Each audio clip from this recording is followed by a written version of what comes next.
Palakpakan po natin ang Panginoon. Praise the Lord. Bago po tayong maupo, ay sabihin po natin sa ating katabi, nagagalak ako na makilala kita ngayon. Nagagalak ako at nandito ka ngayon.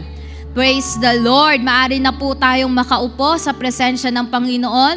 Isa na naman pong araw na kung saan na tayo po ay magpupuri. Sama-samang nagpupuri po sa ating Panginoon bilang mga anak ng Diyos. At alam niyo po ba na kapag nagsama-sama ang kanyang mga anak, ay meron pong miracle at kapangyarihan. Hindi man natin nakikita, pero sa spiritual ay may nangyayari at kumikilos po ang Panginoon sa atin pong mga buhay. Kaya po, di ba sabi ng Bible, wag pong kalimutan, kaligtaan ang pagsasama-sama ng bawat mga Kristiyano dahil may kapangyarihan po doon. Alalahanin po ninyo sa Book of Acts, nung magsama-sama ang mga disipulo, kinatagpo sila ng banal na spirito.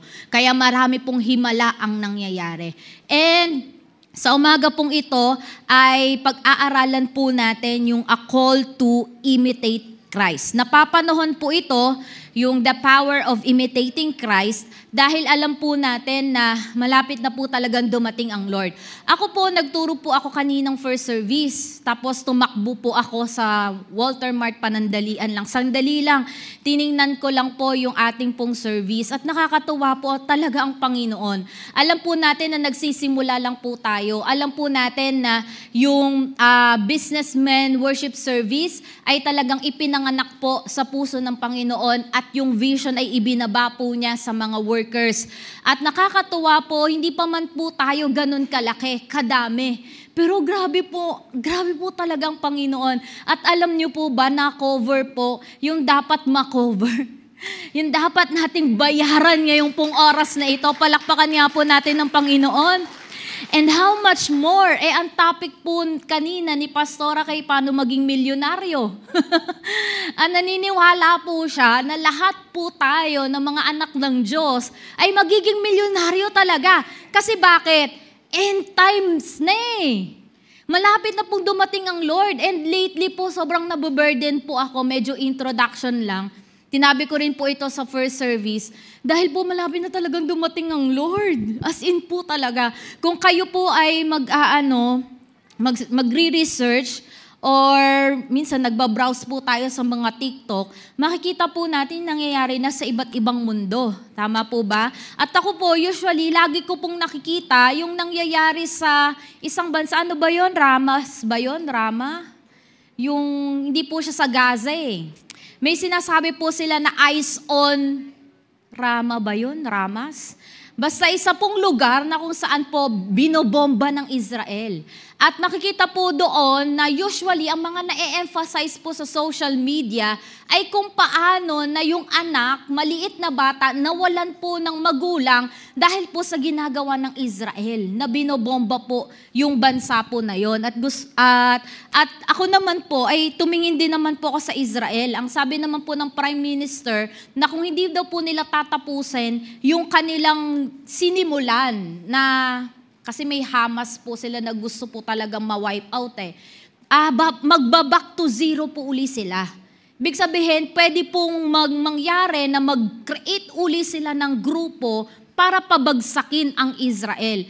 At masyado po akong nabuburden kasi po, even sa mga friends ko po na mga aso, yung mga alaga po na aso po nila, ay pinopost na rin po nila yon. So yung kanilang kahabagan ay napupunta na po sa mga Palestinian. Not knowingly na ang mga taga-Palestinian ay may pinapatay din naman po ng mga Israelites. Na ang mga Israelites din naman po ay bukod sa may hostages po sila ng mga Palestinian, may hostages din naman po sila. Kaya ngayon po, parang ang nangyayari, Israelites against major countries of the world. Kasi po nakaano na po din yan sa international court eh.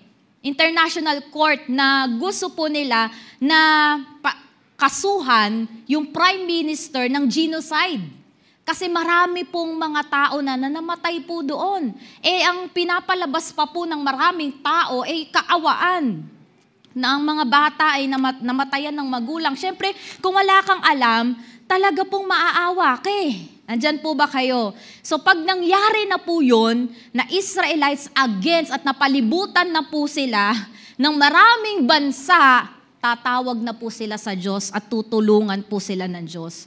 Second coming na po yun. Kaya bago po yun, naniniwala po tayo na magra-rapture muna. Andyan po ba kayo?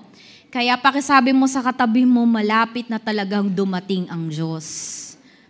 Sa kabila naman, sabihan mo, magbago ka na ng buhay. Balikan mo yung isa, sabihin mo, magbago ka na ng ugali. Ayan. So ngayon pong umagang ito, hindi natin titingnan ng buhay ng iba. Amen po ba? Hindi mo titingnan ng ugali ng asawa mo, hindi mo titingnan ng ugali ng mga anak mo, hindi mo titingnan ng ugali ng mga kakilala mo dito sa church, kundi ang titingnan mo sarili mo. Amen po ba? Ang evaluate po natin ay sarili natin. Amen. Kasi malapit na pong dumating ang ating Panginoon. So the power of imitating Christ. Pwede po bang tumayo po muna tayong lahat bilang paggalang po sa pagbabasa ng salita ng Diyos? Basahin po natin ang Ephesians 5 verse 1 to 14. 1, 2, 3, go. Mga anak na minamahal ng Diyos, tularan ninyo siya. Mamuhay kayo ng may pagmamahal tulad ni Kristo. Dahil sa kanyang pagmamahal sa atin, inialay niya ang kanyang buhay bilang mabangong alay sa Diyos. Kayo'y mga hinirang ng Diyos, kaya't hindi dapat mabanggit man lamang na kayo'y nakikiapid o gumagawa ng anumang uri ng kahalayan o pag-iimbot. Huwag din kayong gagamit na anumang malaswa o walang kabuluhang pananalita at pagbibirong di nararapat. Sa halip, magpasalamat kayo sa Diyos. Alam ninyong walang bahagi sa kaharian ni Kristo at ng Diyos ang taong nakikiapid, mahalay o sakim. Ang kasakiman ay isang uri ng pagsamba sa Diyos-Diyosan. Huwag kayong padaya kanino man sa pamagitan ng mga pangangatwirang walang kabuluhan. Sapagkat dahil nga sa mga ito, ang Diyos ay napopoot sa mga suwail. Kaya't huwag kayong makisama sa kanila. Dati kayo'y nasa kadiliman, ngunit ngayo'y nasa kaliwanagan na. Sapagkat kayo'y nasa Panginoon, mamuhay kayo ngayon ng nararapat sa mga taong nasa liwanag. Sapagkat pawang mabuti, patuwid at totoo ang ginagawa ng namumuhay sa liwanag. Sikapin ninyong matutunan kung ano ang kalugod-lugod sa Panginoon. Huwag kayong makibahagi sa mga gawain ng kadiliman na walang ibinubungang mabuti. Sa halip ay ibunyag ninyo ang mga iyon. Kahiyahiyang mabanggit man lamang ang mga bagay na iyon na ginagawa nila ng lihim. Ang lahat ng naglalantad sa liwanag ay nakikilala kung ano talaga ang mga iyon. And last, at nalalantad ang lahat dahil sa liwanag. Kaya't sinasabi, gumising ka, ikaw na natutulog, bumangon ka mula sa libingan at liliwanagan ka ni Kristo. Ang Diyos po mapagpala sa pagkabasa ng kanyang buhay at banal na salita. Maari na po tayong makaupo. So ngayon po ang ating pagbubulay-bulayan, paano po tayo magiging kawangis ng ating Panginoon? Ano-ano po yung mga bagay na dapat nakikita sa ating buhay?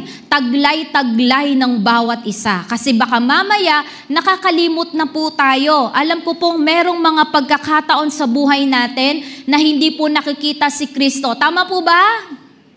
Amen, no amen? Ako lang po ba? Lahat po tayo, amen? May pag-uugali po tayo na parang hindi yata kalugod-lugod to, parang hindi yata ito, kung ang Diyos ang titingnan natin, parang hindi yata nakikita ang Lord sa kanyang buhay, sa atin pong mga buhay. May mga ganun po tayong pag-uugali, pero ngayon pong umaga ay matutunghayan po natin at pag-aaralan po natin paano tayo, i-remind tayo ng Lord, paano po tayo lalakad para maging kawangis po niya. So imitation is very interesting phenomenon. It starts from a very young age. Kids will imitate their parents in everything. Okay, sa lahat ng pagkakataon, sa lahat ng bagay. How they walk, how they talk, what they wear, until a certain age. And even gestures they use. Pansinin po ninyo, kung ano po yung kayo bilang magulang, di ba, nagagaya po iyon ng inyong mga anak. Kaya po, minsan, yung naalala ko po yung pamangkin ko, ay toddler pa lang, nakikita po niya ako nagme-makeup. So, ang gusto din niya, may makeup siya. Kaya binilan po namin siya ng makeup. Ngayon, kay bata-bata, nagme-makeup, may blush on pa siya. Sabi ko, sino nag-blush on sa'yo? Sino ang naglagay sa'yo ng makeup? Ako lang. Gano'n siya. So, ini-imitate po tayo ng mga bata. Ako po dati, nung dyan pa po kami nakatira sa poblasyon, ako pala, nung dyan po kami nakatira sa poblasyon, ay since bata pa lang po ako, ginagaya ko po nanay ko. Sabi ko, bakit ang nanay ko, pag nagsasalita, meron pong yung malaking ugat dito. Sabi ko, ay gusto ko din yun. Kaya ang ginawa ko po, humarap ako sa salamin. Tapos sabi ko, dapat magkaroon din ako ng ugat habang nagsasalita. Kaya ang ginawa ko po, pinagalit ko po yung litid ko dito. Sabi ko po, kailangan lumaki ka. Hanggang sa lumaki na po. Ngayon, nagsisisi na po ako. Kasi ang pangit po Pinalaki ko po siya nung bata. So, ibig sabihin po kasi noon, talagang ginagaya ka. How you talk, how you walk, how you dress. Kaya po medyo kailangan natin talagang baguhin yung sarili po natin. Kasi kung sino ka, yun ang ginagaya sa'yo ng mga anak mo. So, in these days, sabi po dito, the principles of imitation has become a billion-dollar industry. Bakit billion-dollar industry? Kasi po, may mga advertising company na gumagamit po ng mga celebrities para i-promote po yung kanila pong mga products. Di ba po? Kung tayo, may hinahangaan po tayo ng mga artist, mga celebrities. Di ba po, minsan gusto din natin magkaroon tayo ng ganon? Kung paano sila manamit, gusto din natin, ganun din tayo manamit. Tama po ba? Tinitingnan natin yung itsura niya. Lalo na kung si Ann Curtis gumamit ng isang lipstick na ang ganda-ganda sa kanya. So tayo din, titingnan natin, ano bang brand yung ginamit niyang lipstick? Tayo naman, bibili tayo ng lipstick. Tapos kapag ginamit natin, ba't hindi bagay sa atin? Tama po ba? So ang dami nating ginagaya base sa celebrities na gusto po natin.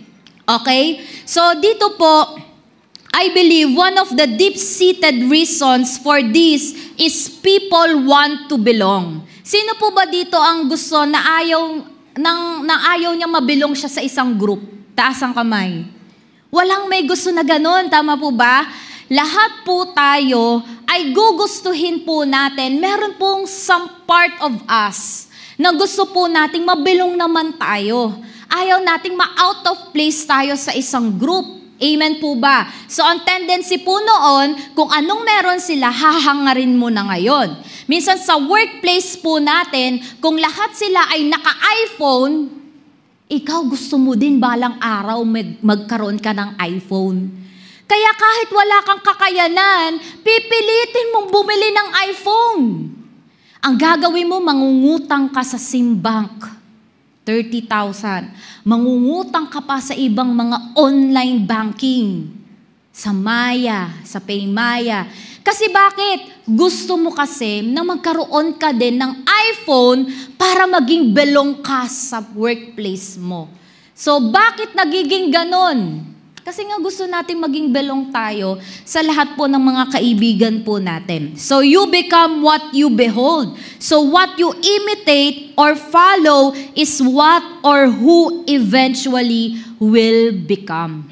Kaya minsan nga rin, yung mga favorite celebrities natin, pag nakita natin, lalo na yung mga posing nila, kung si Angel Locsin or ibang mga magaganda at anong sexy na mga celebrities, nakita natin nag-post ng sexy at may tattoo sila dito. Sabi, ang ganda pala nun pag may tattoo ka sa leeg.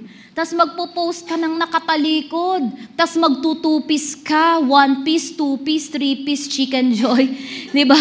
Tapos gagayahin mo na ngayon. Ang gagawin mo, pupunta ka sa beach, magtutupis ka, magwa 1 piece ka, magti 3 piece ka, tas gusto mo na rin magkaroon ka ng tato. Ano po bang sinasabi ng Bible? Diba? Bawal po sa atin yung may tato. Sad to say, bawal po talaga yun. Okay, nasa Bible po iyon. So, hindi ko po sinabi yun, pero si Lord po yung nagsabi sa Bible. Okay, hanapin nyo na lang po yung sa Bible. Huwag po kayo magagalit sa akin na si Lord po yung nagsabi nun. Ako po'y taga-share lang po ng Word of God. Sabi mo sa katabi mo, huwag kang magagalit kay Pastor Abby, ha?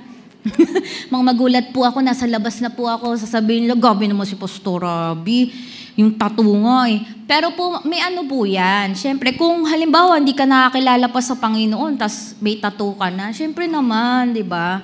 Pero kung alam mo na yung salita ng Diyos at nagpatattoo tayo, wag na. Siyempre, may chance pa rin naman, pero humingi po tayo ng tawad sa Panginoon. Burahin nyo na po yung tattoo po ninyo, pero para po makasunod po tayo sa ating Diyos. So, you become what you behold. Okay? Kung ano yung ini-imitate natin, yun yung magiging tayo. In Ephesians, si Paul po ay sa 3 chapters, Ephesians chapter 3, Ephesians chapter 4, and yung binasa natin, Ephesians chapter 5. Yung Ephesians chapter 3, ay nag-focus siya sa greatness of God. Okay, yung buong chapter na yon. And sabi po dito, the spiritual riches we have in Christ and our identity in Christ. Yun po yung meron sa chapter 3. Pagdating po sa chapter 4, nag-focus naman po si Pablo sa, sabi po dito, focuses on what our lives should look like flowing from our identity in Christ. Kung paano tayo mabubuhay. Okay? Na si Jesus ang nakikita. Okay? And then, in Ephesians chapter 5, dito na po in-expand ng Panginoon. Okay? Kung nabasa naman po natin kanina kung ano yung mga nating dapat gawin. So, dito po makikita po natin na tinatanong po ni Pablo, who do you imitate? Sino yung ginagaya mo? Oy, ginagaya niya sa SB19, si Stel. Oy, ginagaya niya si BTS, Jungkook. Tama ba yun, Jungkook? Uy, alam ni Pastora lahat yun na. Ay, hindi po ako fan ng BTS, sorry. Pero po, grabe pag yung BTS na, tsaka yung ano yung isa? Yung Blackpink in your area. Grabe, pag yung dalawa na nag-concert, yung Philippine Arena, punong-puno. Grabe din po yung mga kabataan. Iba talaga na ginagaya na nila, na kapag iiyak na sila kapag hindi sila nakapunta doon. Grabe po yung imitations nila pagdating sa mga celebrities. Okay? Okay. So, ang gusto po ni Pablo, para ma-bless tayo ng Diyos, ay number 1, be imitators of God. In verse 1, be imitators of God as beloved children. Sino anak ng Diyos? Tayo. Sabihin nyo nga, ako ay anak ng Diyos. Okay. So, bilang anak ng Diyos, kailangan siya lang yung gagayahin natin. Okay? Wala na pong iba. Kung ang lahat ng kabataan na yon, grabe yung paghanga sa BTS, sa SB19, aawayin lahat ng umaaway. Sa BTS, sa Blackpink, at sa SB19. Aba, dapat tayo din. Since tayo ay imitators ng Panginoon, ipaglaban naman natin si Jesus. Amen po ba? Dapat ganun po tayo. So most hero eventually fail to some degree or disappoint their followers. Lagi niyo pong tatandaan, yung mga celebrities na hinahangaan natin is not perfect. Even our pastors, lahat po ng mga pastors na hinahangaan po ninyo, they are not perfect. We are not perfect. Kapag may nabalitaan po kayo na pangyayari sa amin pong mga buhay, mag-fail lang po, madidisappoint lang po kayo at madidisregard nyo lang po lahat ng mga hinahangaan ninyo. Pero may isa po na hindi kayo i-fail, na hindi kayo i-disappoint. Kasi siya po ay may taglay-taglay. Sabi po dito, beautiful attributes. Siya po ay unconditionally mahal ka niya. Kahit hindi ka perfect, mahal ka pa rin niya. Walang iba po kundi ang ating Panginoon. Amen? Si Jesus Christ na dapat nating hangaan. So we were made to follow someone specific, love someone, and imitate someone. Pero merong isa na si Jesus Christ na perfect model, perfect example na pwede po nating gayahin. Pangalawa po, God showed us what this perfection looks like in His Son, Jesus Christ. Amen? And pangatlo, He is the perfect hero and the perfect example to follow and imitate. So He is the only one worthy of imitation. Kaya po yung paghanga, wag na wag niyong ibubuo sa tao kasi imperfect yan eh. Amen po ba? Si Lord lang po ang dapat nating pagbuhusan ng paghanga. So, bilang pong kailangan natin maging imitators of God, anong dapat meron tayo? Imitate God's love. Okay, gayahin natin kung paano tayo inibig ng Panginoon. In verse 2, walk in love just as Christ also loved you. This is very important in our lives. Always, guide po natin yan sa ating pong mga buhay. Dahil po, imperfect ang mundo, imperfect din yung tao. At marami po tayong mga hindi gusto sa pag-uugali ng isang tao. Amen po ba? Lalo na po kapag nababalitaan natin na ganyan yung ugali niya, di ba? Tapos ikaw, hindi mo pa naman siya kilala, pero galit ka na rin sa kanya. Napakadami pong mga tao na imperfect. Pero ano pong kahalagahan nito? Lagi po natin tatandaan, as Christians, we must walk in love. Walk in love, just as Christ also loved you. So we are called to replicate and pay it forward what we have been given and how we have been treated. Okay? So kailangan taglay-taglay po natin yan. Yan pong pag-ibig na ibinigay ng Diyos sa atin na kaya po nating ibigay din sa lahat ng tao. Siyempre, hindi po mawawala dyan ng pagpapatawad. Dahil imperfect ang mundo, imperfect ang tao, makakagawa yan ng mali sa'yo. Masasaktan ka ng mga tao. Itatakwil ka ng mga tao. Makakaranas ka ng rejection. Madaming beses wala ka namang ginagawa, pero ayaw sa'yo ng tao na yon. Ayaw sa'yo ng boss mo. Ayaw sa'yo ng mga ka-workplace mo. Wala ka namang ginagawa. Ginagawa mo lang naman, ibigay yung best mo sa pagtatrabaho, pero maraming maiinggit sa'yo. Hindi matatapos na saktan tayo ng mga tao. Pero ang sabi ng Lord, walk in love. Ano ang dapat i-response natin sa mga taong ganun? Dapat po ba maghiganti tayo? Tanong mo ngayon katabi mo, dapat bang maghigante ka? Anong sagot niya? Dapat ba maghiganti tayo? Ginawa mo yan, saan gagawin ko din sa'yo? Siniraan mo ko sa iba? Sisiraan din kita. Grabe yung ginawa sa akin neto, oh. Grabe, nirakan ng pagkatao ko. Hindi ako papayag na hindi din siya masira. Sasabihin pa natin, hanggang kamatayan, dadalhin ko to. Hindi ko siya kayang patawarin. Grabe, minahal ko siya. 10 years ko siyang minahal. O, di ba?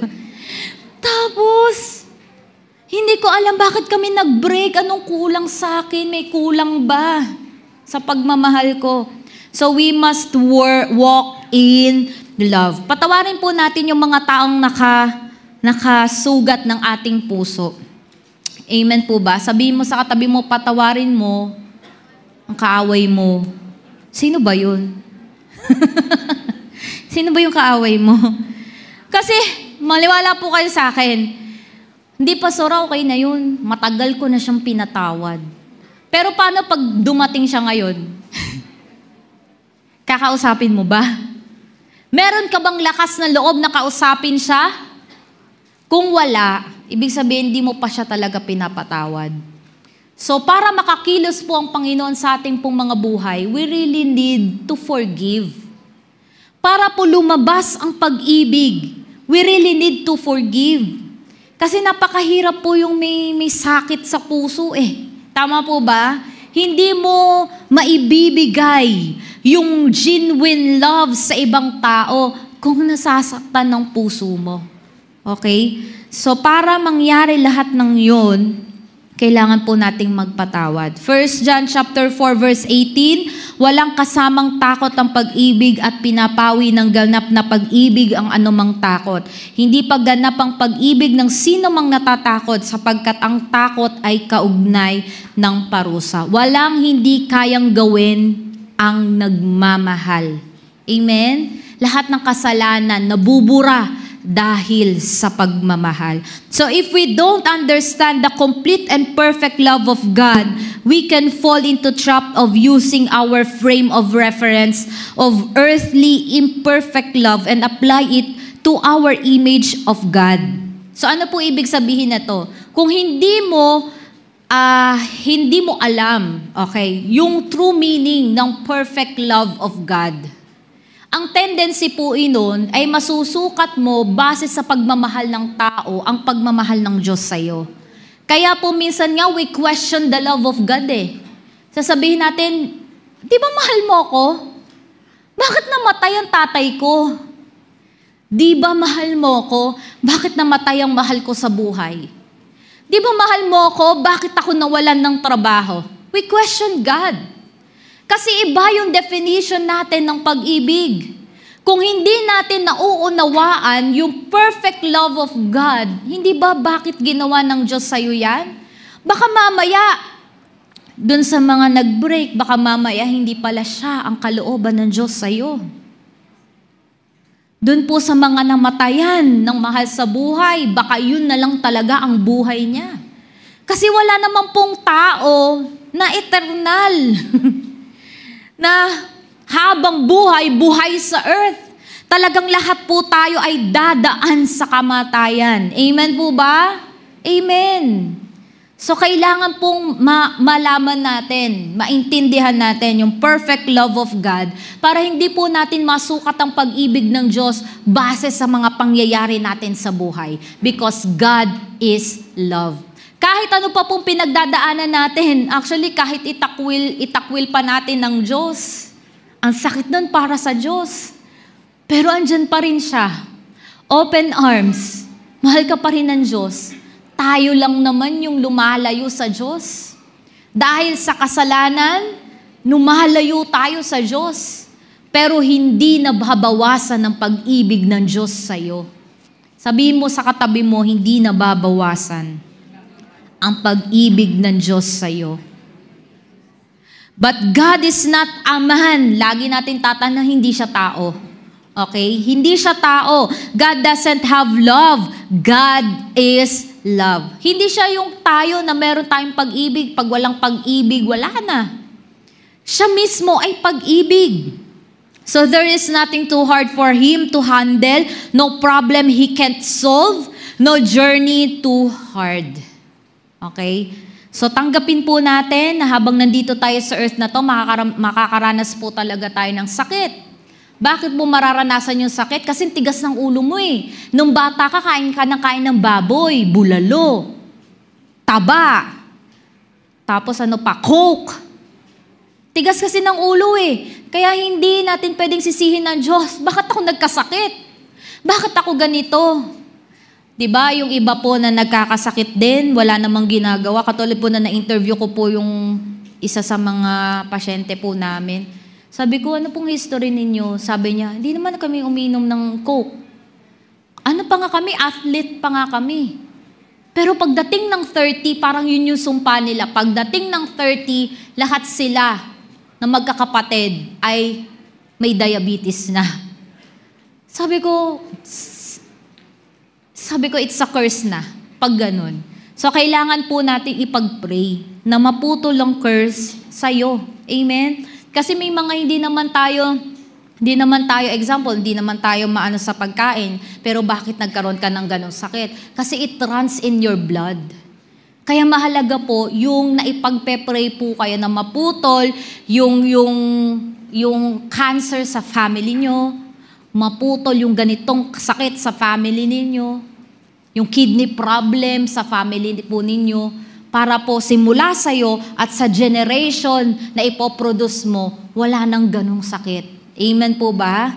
Amen. So God will never stop loving you. You can choose to walk away from Him, but He will never abandon you. God will never, ever, ever abandon us. God will never abandon you. Iwanan man po tayo ng mga tao sa mundong ito, pero may isang Diyos na hindi ka kayang iwan. May isang Diyos na tatanggap sa'yo. Amen? Bakit? Namatay nga siya para sa'yo eh. Binigay nga niya yung buhay niya para maligtas ka eh. So siya lang po talaga yung number 1 na nagmamahal sa atin. So you are always welcome back at the Father's house. Lagi kang welcome. Basta magpakumbaba ka lang, aminin natin, pagkakasala natin sa kanyang harapan, at ihingi din natin ng tawad yung kasalanan ng ating mga ninuno. Okay po, patawarin tayo na maputol na lahat po ng mga sumpa sa ating pong mga buhay at tatanggapin po tayo ng ating Panginoon. The more we understand this truth, the more it will change how we act. Because we were, sabi po dito, loved unconditionally, has seen mercy and had grace lavish on us, we can love unconditionally, give mercy and have grace with others who are hurting. Tumingin po kayo sa akin, ano bang trato ng Diyos sa'yo? Pag nagkakamali ka ba, hindi ka ba pinapatawad ng Diyos? Yes or no? Hindi po ba? Yes. Hindi po ba? Or no? Hindi po ba tayo pinapatawad ng Diyos? Pinapatawad. Okay? Paano po pag nagkulang ka? Sabi na magbasa ka ng Bible, hindi ka nagbabasa ng Bible, mag-pray ka, nakakalimutan mo mag-pray. Ina-accept po ba tayo ng Lord or not? Accept or not? Accept pa rin. Tigas ng ulo mo eh. Paulit-ulit kang lumalayo. Tinatakbuhan mo yung calling mo. Pero ano bang ginagawa ng Lord sa'yo pag bumalik ka? Tinatanggap ka ba ng Lord or hindi? Tinatanggap. So, ganun din ang gagawin natin sa iba. Sabi mo sa katabi mo, ganun din ang gagawin mo sa iba. Kung paano kami nahal ng Diyos, pinatawad ng Diyos, tinanggap ng Diyos, kahit nasasaktan ka, patawarin mo, mahalin mo, tanggapin mo lahat ng mga tao. Amen po ba? Amen po ba? Amen. Okay. Kasi yun din po yung lagi kong iniisip. Sabi ko, sino ako? Ang yabang ko naman. Kung ako, na nagkakasala sa akin, hindi ko kayang magpatawad, di ko sila kayang patawarin. How much more? Sabi ko ganun, ang Lord, hindi naman ganun sa akin si Lord eh. Kasi kahit nagkukulang at nagkakasala, si Lord, pinapatawad ako, tinatanggap ako. Nararamdaman ko pa rin yung pag-ibig ng Lord sa akin. Tapos ako, hindi ako magpapatawad. Iyabang ko naman. Kaya yun po yung nagbibigay sa akin ng courage na kahit ganito yung ginawa sa akin ng isang tao, ay papatawarin ko po, Lord, I release them to you. Kasi kapag naghiganti po ako, yun na yung higante. Pero kapag ang Lord na yung naghigante, yari sila. Amen? Kaya hintayin po natin yung vengeance ng Panginoon. Hindi po tayo yung maghihigante, kundi ang ating Panginoon. Amen po ba? Amen. So bukod po doon, walk in love, become an offering to God. tayo po mismo maging handog sa ating Panginoon. In verse 2, just as Christ also loved you and gave Himself up for us, an offering and a sacrifice to God as a fragrant aroma. So we are called to replicate and pay it forward what we have been given and how we have been treated. Lagi nyo pong iisipin, paano tayo trinato ng Panginoon? Paano tayo inunawa ng Panginoon? Yun din po ibigay natin sa Kanya. So a sacrifice to God as a fragrant aroma. So we need to ask ourselves, what did Christ give up? Ano po yung give up ni Lord? Ano pong give up ni Lord? Number 1, give up po niya yung buhay niya. Diba? Ibinigay niya yung buhay niya in obedience to God. In obedience to God the Father. Ibinigay niya yung buhay niya. Namatay siya sa krus ng Kalbaryo para po sa ating kaligtasan. So dito po, ang sad thing is that many times people have so many issues even with their physical bodies that it keep them from being effectively used by God. Ang dami po nating iniisip. Di ba, we are an offering? Tayo po mismo, ang buhay natin ay offering sa Panginoon. Pero ang dami nating excuse. Ang dami nating issues. Ang dami nating issues sa buhay. Ay, pastora, pasensya na po kayo kasi busy pa po ako eh. Gaalaga pa po ako ng apo. Wala na po akong time. Hindi na, siguro po next year. Next year na lang po ako magpapagamit sa Panginoon. Alam niyo po ba, buhay pa po ba kayo next year? Sino po makakapagsabing buhay pa siya next year? Sino po makakapagsabing buhay po ako bukas? Wala pong kasigurado ng buhay. Amen? Nadulas lang. Yung sa road trip, nadulas lang siya. O namatay na. Lumabas lang ng bahay. Nasagasaan. Namatay na. Wala pong kasiguraduhan ng buhay. Kaya lagi po tayo nire-remind ng Panginoon, malapit na siyang dumating. Tapos hindi pa tayo magpapagamit. Bumalik na po tayo sa Panginoon dahil ang dami pa po nating gagawin para po maraming tao ang makakilala sa Kanya. So wag po nating hayaan yung mga issues natin. Busy tayo, hindi ko kayang gawin yan. Eh, may nararamdaman ako. Eh, may sakit ako eh. Alam niyo po ba si Tita Jerty? Sorry, Tita Jerty ha. Dumaan po yan sa matinding talaga. Cancer. Pero kahit po may ganyan yan, nagpapatuloy po maglingkod yan sa Lord. Tingnan nyo naman po, palakpakan natin ng Lord, wala nang cancer oh. Tingnan po yung buhok niya. Oh, di ba? Kahit ganun ang kalagayan niya before, hindi, matin pa rin po ng don't much. Hindi pa rin po nawawala sa gawain ng Diyos. Naglilingkod pa rin po sa Panginoon. Ayan, pinagaling ng Diyos. Hindi po dahilan ng sakit at karamdaman para hindi ka magpagamit. Hindi po dahilan ng katandaan para hindi ka magpagamit. Hindi, prayer na lang ako. Finance na lang ako. Hindi po eh. Alam niyo po, ang dami nating kailangan ng mga workers. Tingnan niyo po kami, ang ginagawa po namin. Nandito ako kaninang per service. Tumakbo po ako sa Walter Mart. Nagsabay po ako ng ilang mga workers dito sa Walter Mart. Kasi doon naman po sila magbi-minister. Ang ating pong mga heads ay naloloka na. Hindi na nila alam paano hahatiin yung mga workers. Tapos simula po first service, ang ating pong mga ministers dito, first service hanggang third service na po sila. So grabe, kailangan po natin ng mga aawit. Sino po ba dito magaling kumanta? Do not dwell in the past. Diba? Pinatawad na tayo ng Diyos. Kung magaling kayong kumanta, age doesn't matter. Diba? Kung magaling po kayong sumayaw, age doesn't matter. Tingnan niyo po yung mga sumasayaw na sa atin, mga anak natin. Amen? Mga stage mom tayo, mamaya makikita niyo po sila. Yung mga mom kasamang magsayaw. So yun, magpagamit na po tayo sa Panginoon. Ang dami-dami pong dapat gawin. Wag na po nating isipin yung ating mga issues at ating past. Past is past. Iba na ngayon. Amen? Kailangan natin magpagamit sa Diyos. We cannot afford to be paralyzed by the lie of the enemy concerning our bodies. Wag po tayo magpadaig sa kaaway. Wag po nating sabihin na hindi natin kaya. Kaya mo yun, kapatid. Amen po ba? Christ was willing to die with us, with His physical body, and is calling us to see the bigger picture and die to our physical bodies as well. So don't be paralyzed by the lies of the enemies. Okay na, yun yung makakahadlang para hindi ka maglingkod sa Panginoon. Pastora, hindi naman ako magaling magsalita eh. Alam niyo po yung tao na nasa harapan ninyo, hindi marunong magsalita. Bulol-bulol po ako, hindi po ako matalino. Pero nung nagpagamit na po ako sa Panginoon, sa tuwing tatayo po ako sa stage na ito, lagi po akong kinakabahan.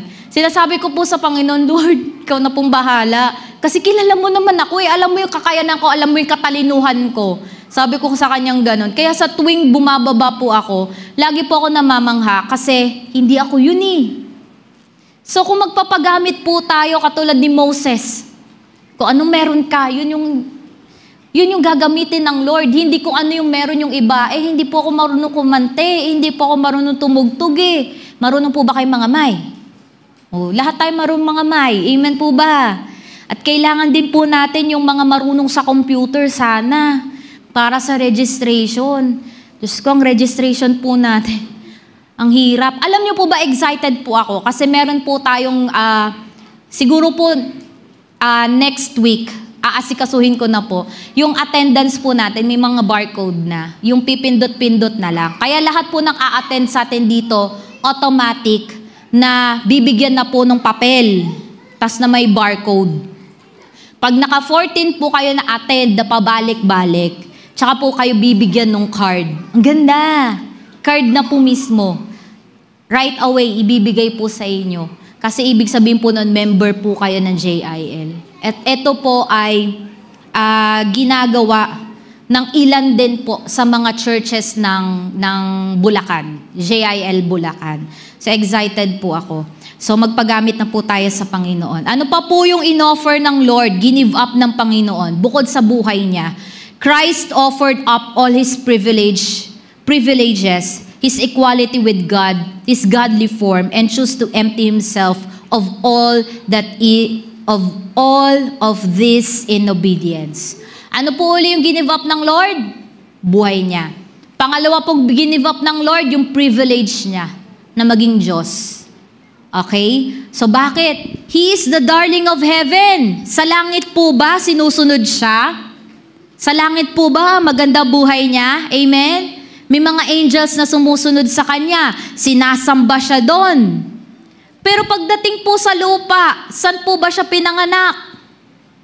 Sabsaban. Hindi siya pinanganak sa magandang hotel. Ano po ba ang naging buhay ni Jesus? Siya po ba'y nakatira sa mansyon kasi siya po ay Diyos? Hindi. Sino po bang tatay niya? Isang karpentero. Kaya po lahat ng kahirapan, lahat ng nararanasan po natin ay naranasan niya ng Diyos. Pagdating po doon sa ipapako na siya sa krus, napakasakit po na itraidorin ka ng kaibigan mo. Amen? Traidorin ka with a kiss. Kung sino yung hahalikan ko, yun yung si Jesus. At yun yung dadakipin nila. Hinalikan ni Judas si Jesus. Anong nangyari kay Jesus? Dinala ng mga soldiers at doon nag-start ang kalbaryo ng Panginoon bago siya ipako sa krus. Hindi po madali lahat ng pinagdaanan ng Lord, pero sisiguraduhin ko po, lahat ng pinagdaanan ng Lord, naranasan po niya yon para maintindihan po niya tayo. At ngayon po, sobrang pag-ibig po ng Panginoon sa atin, kaya wala pong bagay na naranasan natin na hindi po niya naranasan. Philippians 2 verse 5-8, sabi dito, naway magkaroon kayo ng kaisipan na tulad ng kay Kristo Jesus, kahit taglay ninyo ang kalikasan ng Diyos, hindi niya ipinagpilitang manatiling kapantay ng Diyos. Sa halip kusa niyang binitawan ang pagiging kapantay ng Diyos at namuhay siya at namuhay na isang alipin. Ipinanganak siya bilang tao at nang siya'y maging tao, nagpakumbaba siya at naging masunurin hanggang kamatayan. Maging ito man ay kamatayan sa krus. So we should ask ourselves who had the most to lay down. Sino po ba? Is it Christ or us? Lagi po yun. Ano po yung pinakalaman ng puso? Ako po personally, bakit po ako nagpapatuloy sa Panginoon? Ang dami ko pong naranasan na. Sobrang dami ko pong naranasan. Alam ko pong marami rin po kayong naranasan. Pero personally po, yung mga naranasan ko ay na-shock po ako na hindi ko akalain na kaya palang gawin yun ng isang Kristiyano sa isang pastor. Grabe po talaga, naranasan ko. At dahil po doon, kasi pinanganak po ako, since bata pa lang ako, alam ko po na mga Kristiyano ay mababait. Ang mga Kristiyano po ay talagang magagalang, yung buhay po nila, ganyan. So, nabuhay po ako ng ganon. 6 years old pa lang po ako, naglilingkod na ako sa kanya. And yet, dumating po yung pagkakataon na ganon yung ginawa po nila sa akin. Hindi ko po akalain. Pero, ang lagi ko pong iniisip, bakit ako nagpapatuloy? Bakit po, despite of everything, kahit makita ko po yung sarili ko, hindi naman ako karapat-dapat. Pero lagi sinasabi naman din ni Pastora kay at ng mga tao sa paligid ko, sino ba karapat-dapat? Di, kung karapat-dapat lang, di wala na naglilingkod sa atin. Yun ang laging sinasabi. Bakit ako ba karapat-dapat? Di din naman ako karapat-dapat Nang laging sinasabi at ang lagi pong nasa puso ko, bakit ako nagpapatuloy?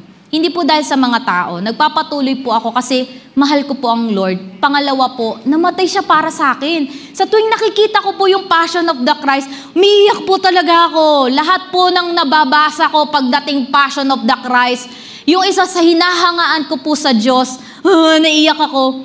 Yung kahit sinaktan na siya, kahit sinaktan na po siya ng mga taong pinagaling niya, taong binigyan niya ng buhay, ni isang salita, hindi siya nagsalita. Yun yung hinahangaan ko po sa kanya. Kaya pag napapanood ko po yung Passion of the Christ, kulang pa yung buhay ko sa paglilingkod sa Panginoon. Wala lang. Kaya yun po yung nagiging kalakasan ko. Bakit kahit ang dami ko pong nararanasan sa paglilingkod ko sa Panginoon, sa personal kong buhay, bakit nagpapatuloy ako? Kasi namatay si Lord para sa akin. Personally po yun. At hindi ko po kaya na hindi siya suklian sa lahat ng bagay na ginawa po niya sa buhay ko. So, in return po, we really need to give ourselves fully to God. Huwag na po natin isipin, busy ako. Mga kapatid, busy ka pa ba? Hanggang ngayon, busy ka pa rin. 5 years ago, busy ka. Hanggang ngayon, busy ka pa rin. Kailan ka magbibigay ng buhay mo sa Lord? Kailan ka magpapagamit sa Lord? Di naman nawawalan ng kabisihan. Mga kapatid, magbago na po tayo. Kailangan na tayo ng Diyos. At yung sinabi ko po sa inyo na malapit na siyang dumating, anytime this year, baka dumating na po ang Lord. Baka madatnan tayo ng Lord na hindi tayo naglilingkod sa Kanya. Sayang. Kasi hindi naman mahalaga lahat ng achievement natin sa mundo Hindi mahalaga yan. Lahat ng narating natin, lahat ng pera natin sa bangko, lahat ng bahay at lupa natin, kahit ilan pa yan. Hindi yan mahalaga kung hindi mo papagamit ang buhay mo sa Diyos. Kung hindi ka magiging kagamit-gamit sa Diyos. Kaya nga po nakakatuwa dahil sa Walter Mart po, grabe yung mga businessman natin, hindi sila karamihan. Pero nakakatawa. Wala lang po, I'm so blessed. Kasi kung paano sila binebless ng Lord, ganun din nila binebless ang gawain ng Diyos. Amen po ba? So He was an offering of gratitude, not an offering of works. Ano po ibig sabihin na to? Kasi po, as we imitate Christ, kailangan po nating maintindihan, ano ba yung acceptable sa Diyos? Tumingin po kayo sa akin. Hindi acceptable sa'yo. Hindi yung sa kung kailan ka lang free, okay na. Hindi. Ano ba ang acceptable sa Diyos? Alalahanin po natin buhay ni Cain at Abel. Si Cain po, wala namang masama, naghandog siya by works. Di ba po, siya po ay nagtatanim, tama po ba? At ibinigay niya, inoffer niya sa Panginoon lahat ng kanyang inani. Then pangalawa, si Abel. Ano po ang binigay ni Abel sa ating Panginoon? Inoffer ni Abel sa ating Panginoon. Yung acceptable sa Kanya. Yung gusto ng Diyos, hindi yung gusto ng tao. Kaya paano tayo mag-o-offer sa Lord? Gusto mo ba o gusto ng Diyos?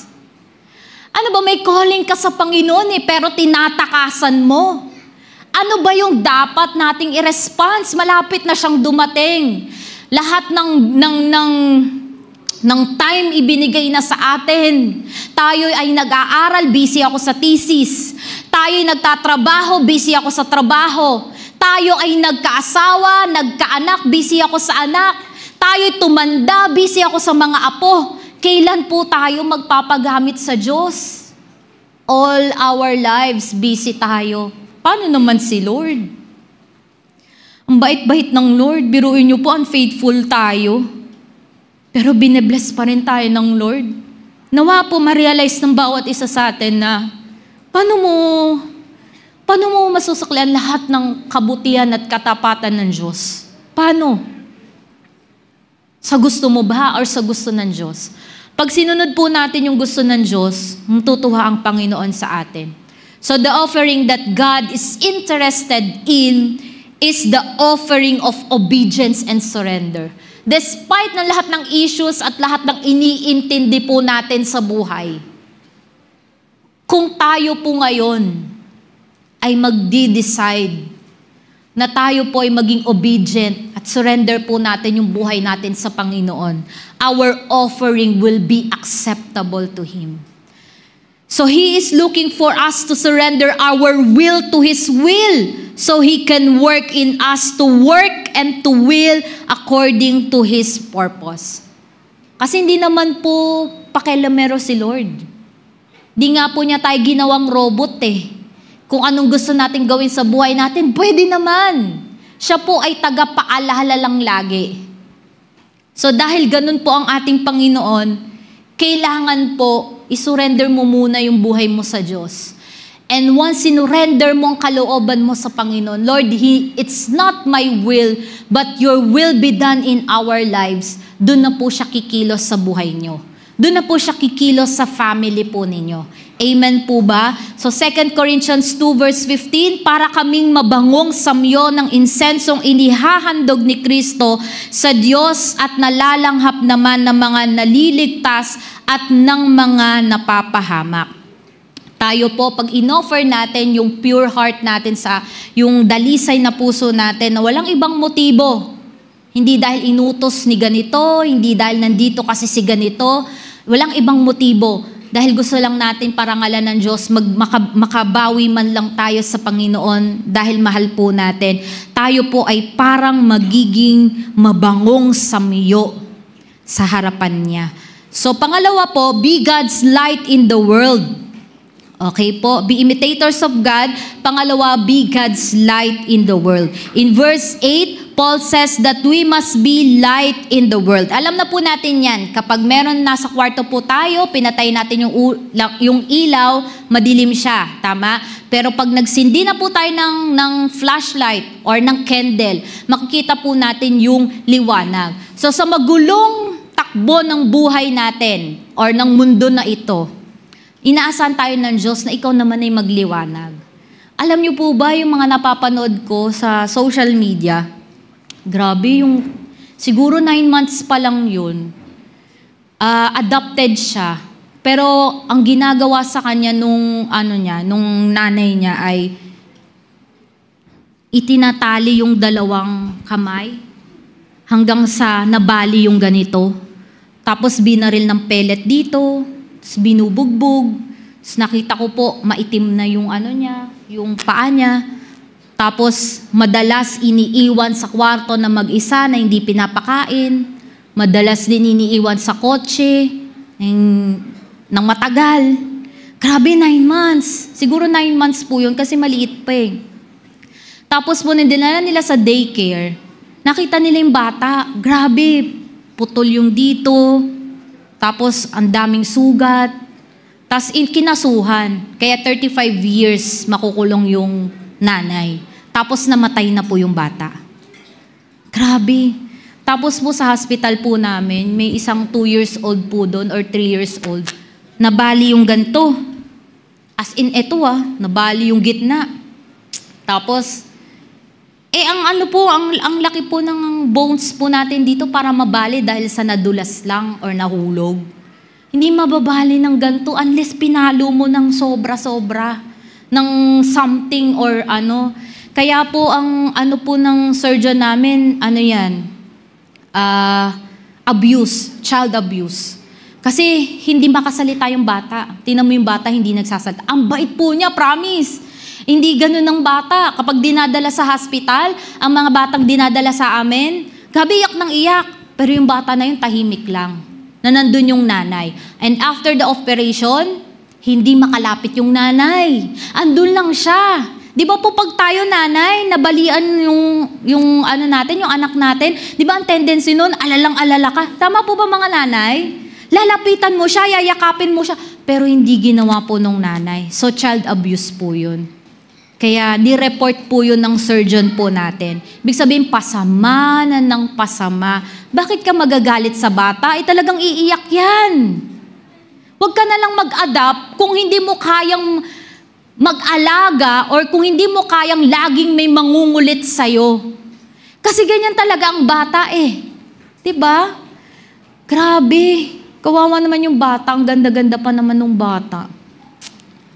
Namatay. Dahil dun sa pang-aabuso ng nanay niya.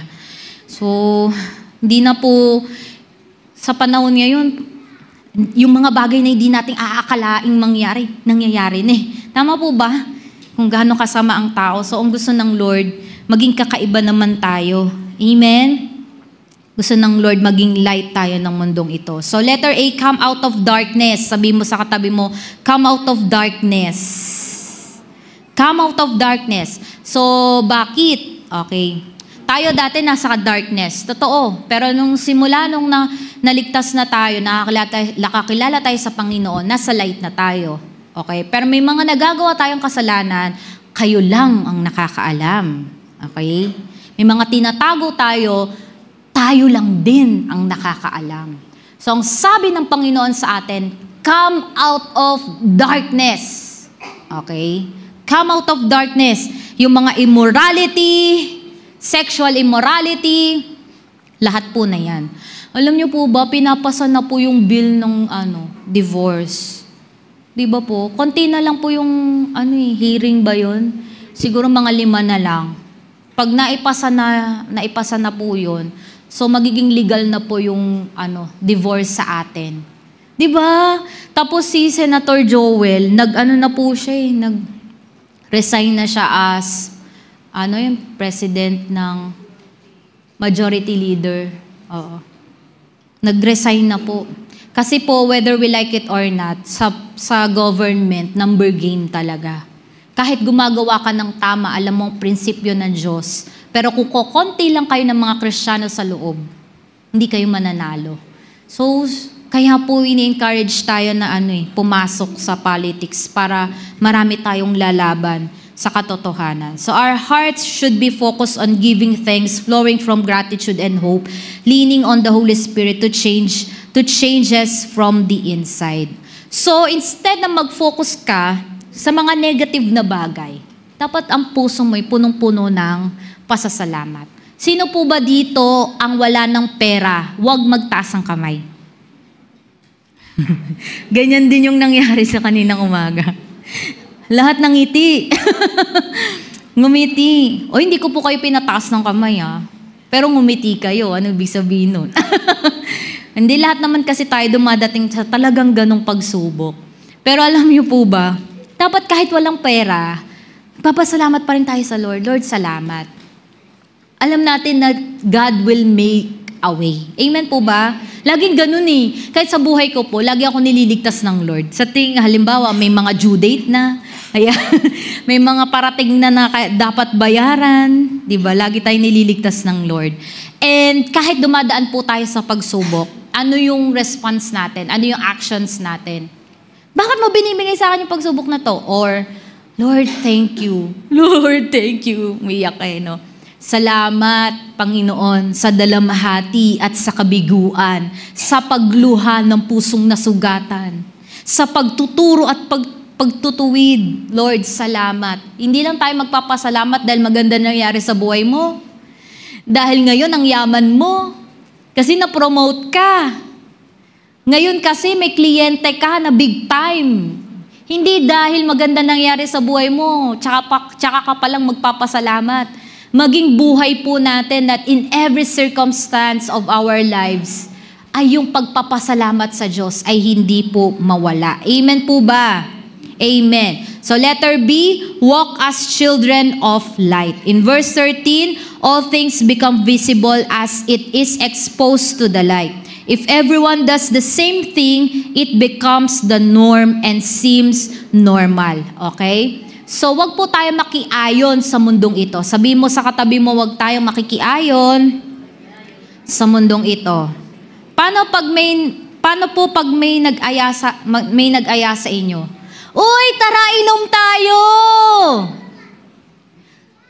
Once a year lang naman yan. Hindi naman yan makakarating kay pastora. Tara, inom tayo!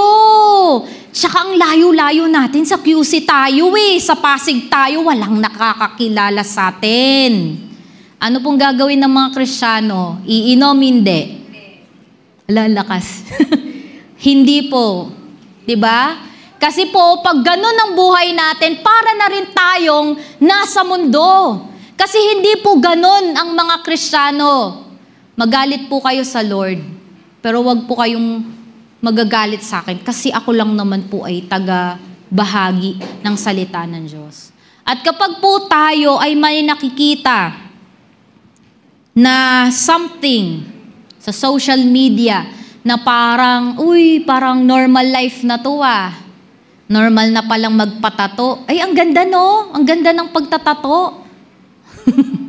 So, ang gagawin natin, pag may nakita tayo, social media, na yung sexy actress, diba, sino ba yun? Basta, kung sino man yun. Tapos nakita natin may tattoo sa leeg.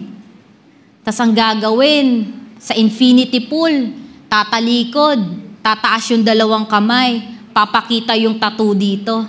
Tapos ano yung damit nila? 1 piece or 2 piece or 3 piece chicken joy, di ba? Susuot sila, papakita nila yung katawan nila. Yan ang mundo Bakit po natin gagayahin? Di pag ginaya natin, katulad na rin po tayo nila. Wala na pong difference sa atin. Magpapatato na rin tayo kasi iba na yung panahon noon sa panahon ngayon. Lagi niyo pong tatandaan, ang Bible di yan nagbabago. Ang prinsipyo ng Bible ay hindi nagbabago. Ang generations lang ang nagbabago. At ang generations na to ay pasama ng pasama. So bakit mo babaguhin? Bakit mo hindi susundin? Huwag po kayo magagalit sa akin Baka sa akin po kayo galit. Sinasabi ko lang po, basahin niyo po ang Bible. Makikita niyo po doon. Ang pagtatato po ay hindi po talaga gawain natin. Ngayon, kung may tattoo po kayo, paboran niyo na po. Kasi Kristiyano po tayo Amen? Hindi dahil sa nagpatato po yung mga ka-work natin, uy, ang ganda! Butterfly, cross dito. Tapos sasabihin natin, John 3:16 naman Mga natin mga palusot. Pastora, John 3:16 naman. Tsaka cross may cross dito si Jesus Christ yun. Nananatili si Jesus Christ sa katawan ko. Diba? Sa katawan lang, di sa puso. Pero po kasi, ang tattoo ay tattoo. Hindi po talaga pwede sa atin yan. At patanggal na po natin. Yan po ay ang tawag dito, ang tattoo naman po na yan pag meron ka at ginawa mo yan nung hindi ka pa naboborn again, pwede pa yan Kasi hindi mo pa alam yun Diba? Pero pag na-born again ka na at ginawa mo, parang questionable na po yun. Kasi alam mo naman. So, sabi mo sa katabi mo, huwag ka magagalit kay Pastora Abby. Basahin niyo po ang Bible. So, this is only until someone starts to do something different. So, maging ilaw tayo ng sanlibutan. Huwag tayong umayon sa mundong ito. Amen po ba? Amen. So, hindi pa rin po nawawala na hindi pwedeng may mangyari hanggat hindi kasal. Amen po ba? Amen. So let's do something different. So it is not how you talk the talk, but how you walk the walk. Minsan po hindi na kailangan natin magsalita. Amen? Nakikita po iyon sa ating mga buhay. So shine the light of goodness. So God calls us to be good to other people. Ulitin nga po natin yan. 1, 2, 3, go. God calls us to be good to other people. Okay, tinawag po tayo ng Diyos para maging mabait sa ibang mga tao. Okay? So, halimbawa po may mga street children. Ano pong gagawin ng mga Kristiyano? Gagawin ng mga Kristiyano? Bibigyan po natin tama? Pero kung iniisip po natin, wag pera yung ibigay natin, pwede naman, pakainin na lang natin sila. Kasi may mga nag-iisip na baka sindikato, ibibigay lang sa pera, na lang, pagkain na lang. Pero minsan, may mga ganon na demanding. Sinabutan mo na ng 5 pesos, sasabihin ba, 5 lang? Mambihira. Oo anak, 5 lang O, diba? Hindi yung sasabihin natin, aba, napaka-demanding mo naman, binigyan ka na nga diba? Tapos example, may nabubuli sa work natin. Paano tayo magiging mabuti? Yung tao na yun nabubuli kasi lagi na lang mali yung trabaho niya. So, ang ginagawa ng mga ka-workmate niya, pinagtatawanan siya.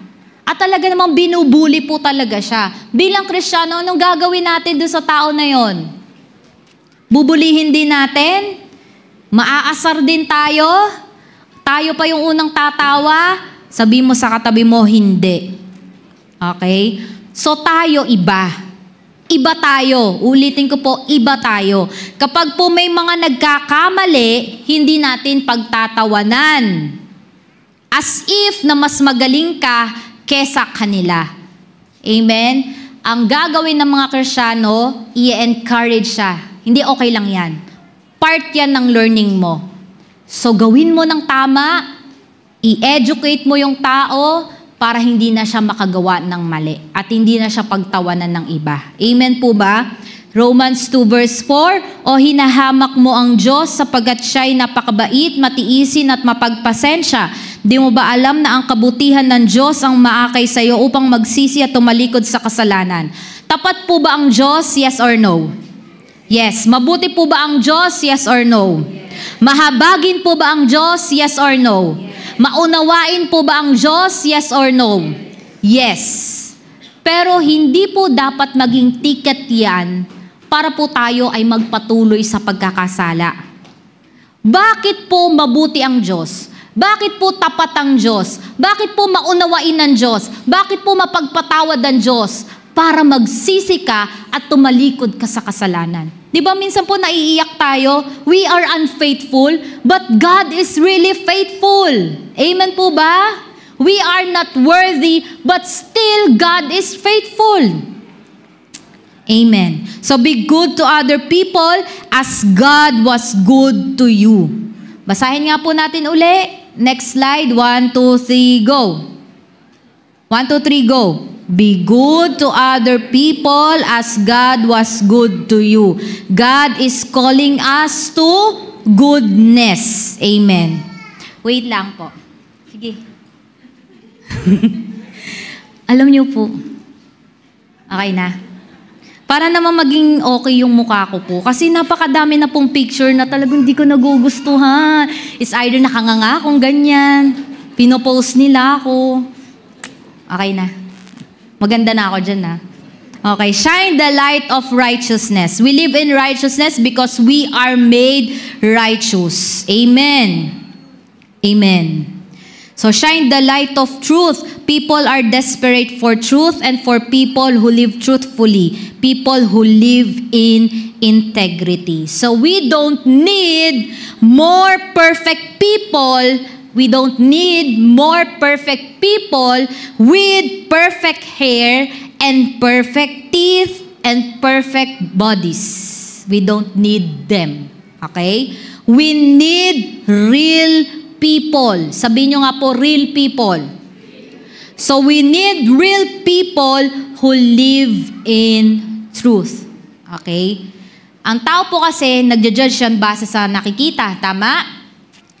Ang kagandahan ay hindi nagpapatuloy. Yung kagandahan panglabas. Di ba dadating yung time, kukulubot din? Tama? Amen. Amen. Ang kailangan po ng Diyos, ang kailangan mo ngayon ay, kailangan ng Diyos ay totoong tao na nabubuhay ng katotohanan. Okay? Ito po yung lagi niyong babantayin sa puso nyo. Na pag po ba kayo ay nagsuserve sa iba? Pag po ba binabati nyo yung iba? Tumingin po kayo sa akin. Ano po yung totoo? Ano po yung makikita ng Diyos sa atin? Totoo po ba yung pagbati na yon or peke-pekean? Ito po yung lagi niyong babantayan sa puso po ninyo. See to it na bawat tao sa lahat ng na-encounter po natin, hindi po tayo makikipagplastikan. Okay? Wala pong orokan dito. Sino po orokan dito? Huwag magtaas ang kamay. Wala pong orokan dito. Amen? Lahat po tayo kailangan totoo. Totoo, genuine ng pag-ibig natin sa kapwa po natin. Genuine yung pagbati natin sa kapwa natin. Amen? At mag-move forward na tayo. Amen po ba? Huwag na tayo mabuhay sa nakaraan. Amen po ba? So Jesus is the truth and the truth will set you free. If we live in the truth, inviting people to walk with us as we grow in grace will set people free. So, lahat po tayo, anong tanong natin? What would Jesus do? Ano pong kayang gawin ng Diyos? So, we have to know what Jesus did. Okay? Bago po natin malaman kung ano po ang ginawa ng Diyos, kailangan alamin mo muna yung ginawa niya. Okay? So ultimately, Jesus is the light. We imitate Christ. Look at His example. Let His Spirit lead you as you imitate Him. So we are not perfect. Amen po ba? We are not perfect. Pero dahil sinabi ng Panginoon na tayo po ay mabuhay ng katulad niya, katulad ni Kristo, ibig sabihin po, somehow ay kaya po natin. As the Holy Spirit guide us and lead us. Nagkakamali po tayo, but every day, every morning, sabi nga po sa kanta, there are, tama ba yun? There are new every morning. Or they are new. They are new every morning. Great is thy faithfulness. So patawarin mo muna yung sarili mo, and then mag-move on ka na, at paggising mo ng umaga, Lord, thank you kasi buhay pa ako. Amen po ba? They are new every morning, laging bago tuwing umaga. Kaya po, wala nang past, move forward, para po magamit tayo ng ating Panginoon, at para po ma-imitate natin ang Diyos, at magliwanag tayong lahat sa sanlibutang ito. Amen po ba? Sino po dito ang nagtatrabaho sa Makati? Meron po ba? Makati. Pasig. Quezon City. Malolos. Bulacan.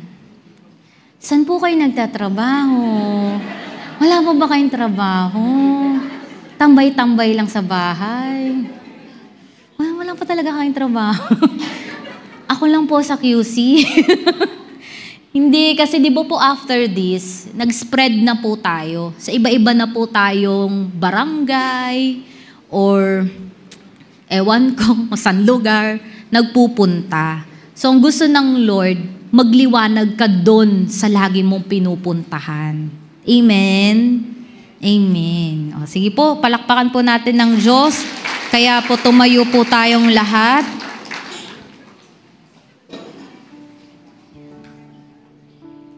Praise the Lord. Naging maligaya po kayo bago po tayo kumanta. Oo nga, bago tayo kumanta, wala palang nagtatrabaho dito, Joanne, no? Walang nagtatrabaho. Sana all. Hindi, I believe naman meron. Ayaw lang nilang magtaas ng kamay. Okay, sige po ngayon ay yumuko po tayong lahat at pumikit bago po tayo kumanta. Isipin po natin lahat ng mga ginawa po natin in the past. Magpakumbaba po tayo sa Panginoon. Ihingi natin ng tawad. Forgive yourself. Forgive others. And then kakanta po tayo ng isang awitin para po sa Panginoon. I-desire nyo po ngayon habang umaawit tayo, no? Na, Lord, simula po sa araw na ito, babantayan ko yung buhay ko. Evaluate ko lagi yung sarili ko. Everyday ng buhay ko kung nagiging kalugod-lugod ako sa iyo. Amen? Hindi po yung ibang tao ang babantayan natin, kundi ang sarili natin ang babantayan natin.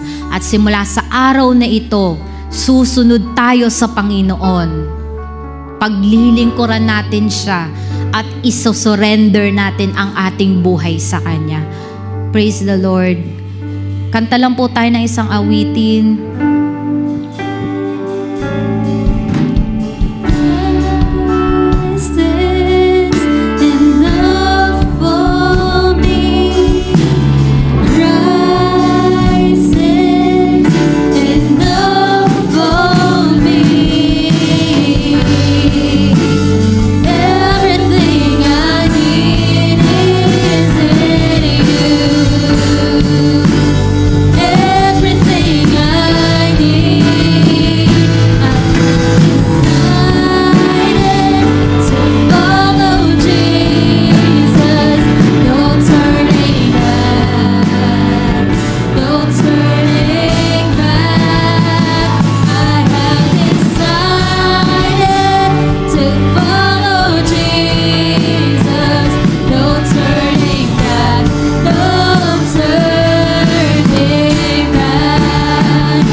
Of God, I have decided.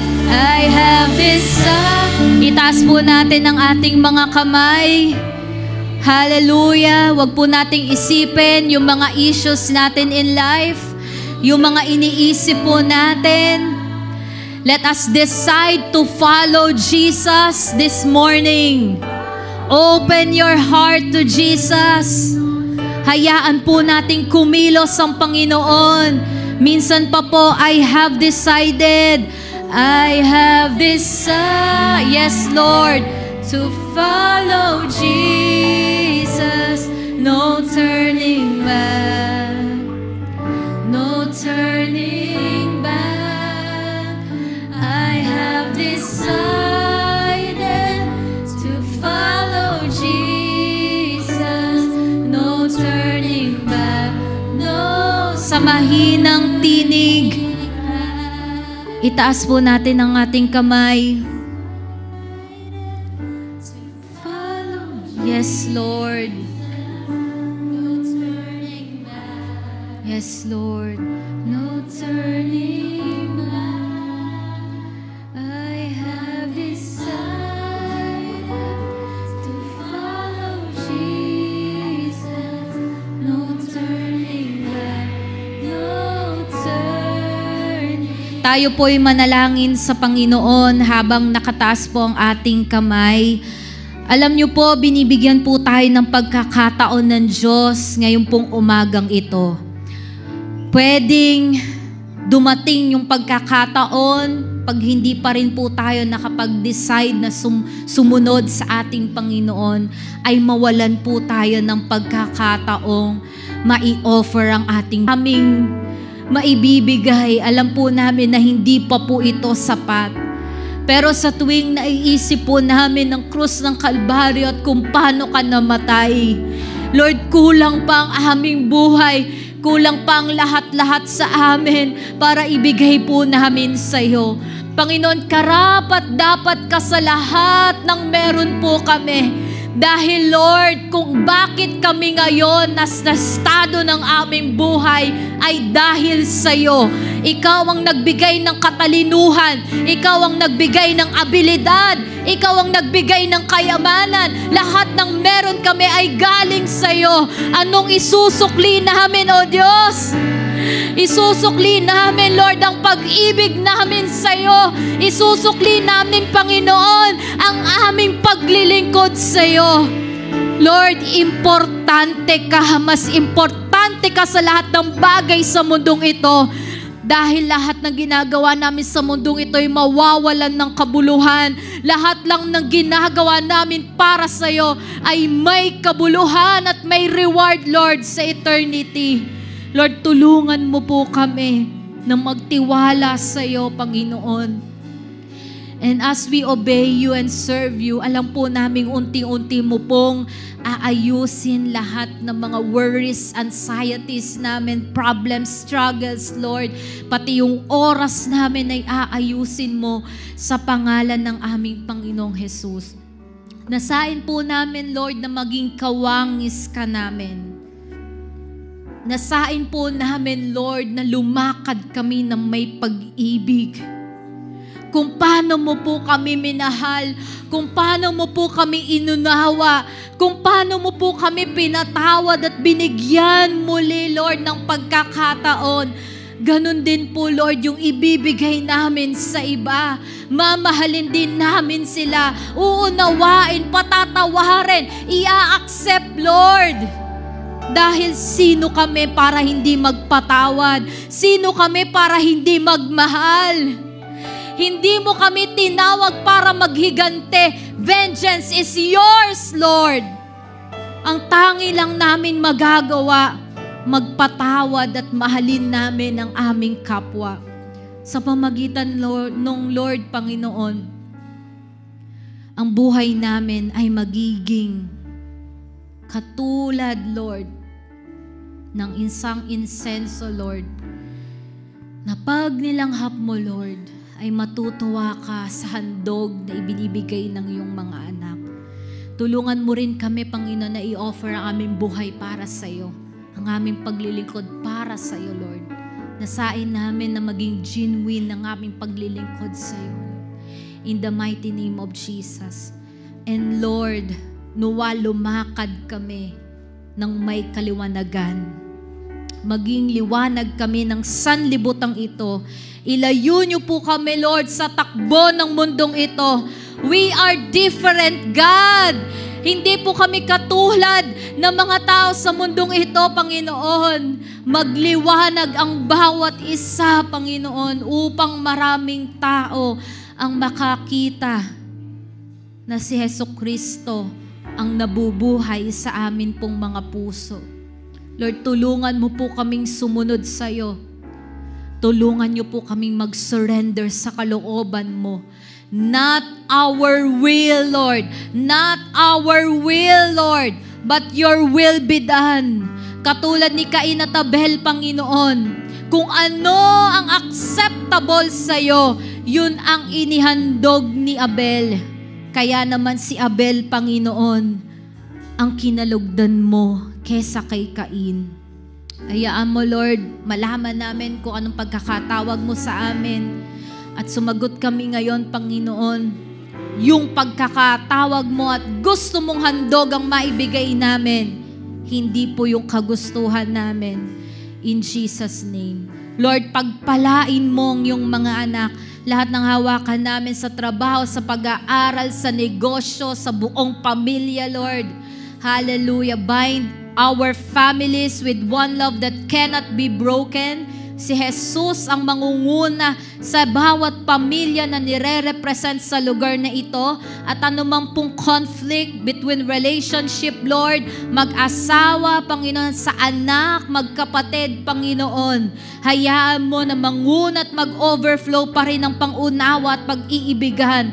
Lord God, in the mighty name of Jesus, Lord, tulungan mo po, Panginoon, ang buong pamilya in the mighty name of Jesus upang makita ka, Lord, sa pamagitan ng kanilang mga buhay. At ganun din po, Lord, sa simbahang ito, Lord, pagkaisahin mo kami, ang puso namin, ang isip namin, Lord, ialis mo ang disunity among us, Lord, at hayaan mo makita ang tunay na pag-ibig, pangunawa sa buong JIL Santa Maria. Lord, palaguin mo ang church na ito. Palaguin mo rin ang mga personal na buhay namin, our workers, all the members and congregation.